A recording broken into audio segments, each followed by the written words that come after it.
It's 9/11. Everything is costing more now, and households are looking for ways to save some money. But that can lead to people getting ripped off by scammers. Let's talk about it with Bryan Lewis, CEO of Intellicheck and an ID fraud expert. So, Bryan, what is it about trying to save money that can lead to people getting ripped off, or at least lead to people putting themselves at risk? Well, Nick, what the bad guys do is they follow what's going on in the world, and they realize that people are needing money. So they'll do things like offer things that seem to be too good to be true: credit card rates, rental rates, student loan rates. And they're going to have people say, wow, I need to jump on that. And I would say if it's too good to be true, it probably is. And they're using these scams to get your information to steal your identity. And are scammers reaching out to people, or are the people searching for things on the internet and then getting targeted? What would you say is the most common situation?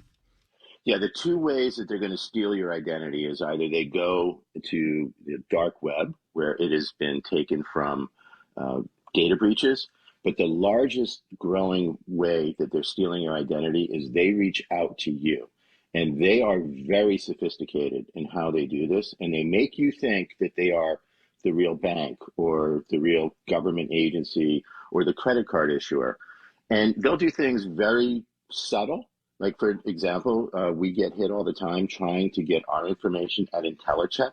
They'll just switch an L and an I in the URL. So you have to be very careful and look and see that the address that the email came from is real, or the website you're directed to is real. Because, again, the growing rate, almost double identity theft from grabbing stolen data, is we're giving the bad guys the information they need to steal our identity. And we are talking about this because these cases are rising. Maryland and Virginia have been seeing an increase in identity theft cases. How large of an increase are we talking about here?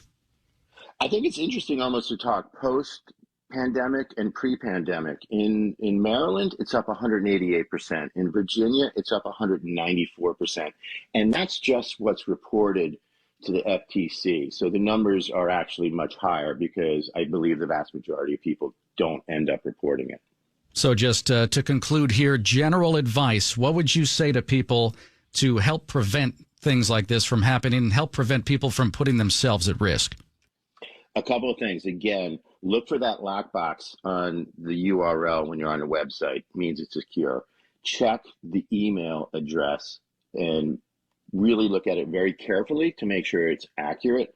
And then anything that you see that gives you urgent, act now, those types of things are meant to prey on human nature to do it immediately. Take your time, look at it. If it's too good to be true, it probably is. All right, Bryan Lewis, CEO of Intellicheck and an ID fraud expert. Thanks so much. Good advice for everybody.